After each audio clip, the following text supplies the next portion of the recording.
Hello guys, welcome back sa ating channel.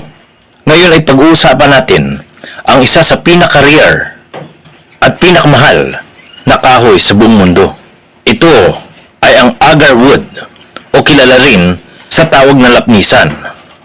Alam niyo ba mga kaibigan na umaabot ang halaga ng punong ito ng hanggang 1,000,000 kada kilo? Pero bakit nga ba ganun kamahal? At bakit pinagbabawal na basta-basta kunin ito sa kabundukan? Tara mga kaibigan, alamin natin sa video ito. Ang agarwood mga kaibigan ay hindi basta kahoy lang na pinagkukunan ng napakabangong scent na ginagawang pabango at insenso sa ibang bansa. Nabubuo lang ang mabangong aroma nito kapag na-infect na ng fungus ang punong ito. At bilang depensa, gumagawa ito ng mabangong resin.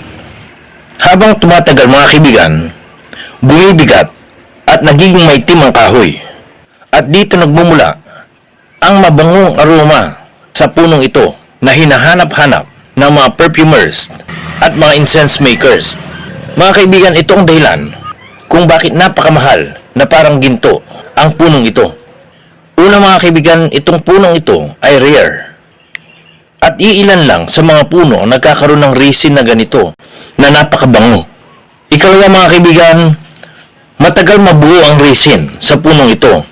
Taon ang bibilangin bago mabuo ang resin sa loob ng kahoy. At ang huling dahilan mga kaibigan ay mataas ang demand nito sa ibang bansa. At ginagawa itong pabango at insenso.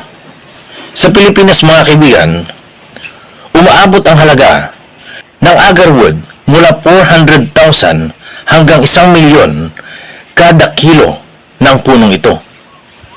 At sa ibang report mga kaibigan ay pwede pang mas tumaas ang halaga nito base sa kalidad ng resin na taglay ng puno.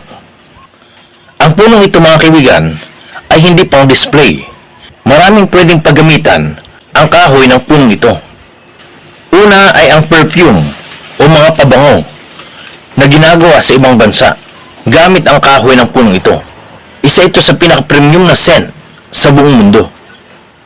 Ginagamit din ito sa paggawa ng insenso mga kaibigan na ginagamit sa mga cultural at religious rituals. Ginagamit din ito bilang traditional medicine. Ginagamit ito bilang traditional medicine sa iba't ibang sakit noon. Ginagamit din ito mga kaibigan bilang luxury items tulad sa mga beads at mga carvings. Dahil sa bango ng resin nito, naging isa ito sa pinaka-importanting sangkap sa mga high-end perfumes. Ngayon pag-usapan naman natin mga kaibigan, bakit pinagbabawal ng DENR ang pagkuha ng punong agarwood sa mga kabundukan? Sa Pilipinas mga kaibigan, may mga batas na nagbabawal sa pagkuha ng agarwood sa mga kabundukan. Nandiyan ang Republic Act 9147 o kilala din bilang Wildlife Resources and Conservation Act. Isa pa ay ang Presidential Decree 705 o ang Forestry Code. Nandiyan din ang Customs Modernization and Tariff Act o CMTA. Ibig sabihin nito mga kaibigan, ipinagbabawal sa batas ang pagkuha at pagputol ng punong agarwood o lapnisan na matatagpuan sa mga kabundukan ng Pilipinas.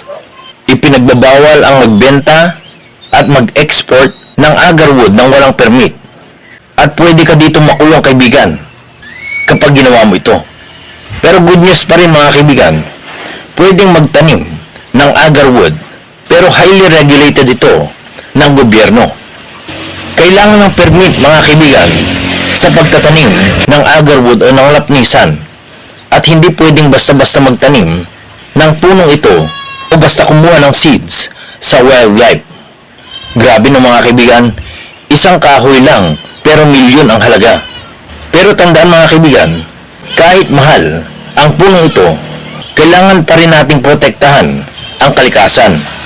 Yun lang mga kaibigan ang ating vlog tungkol sa mamahaling puno na lapnisan.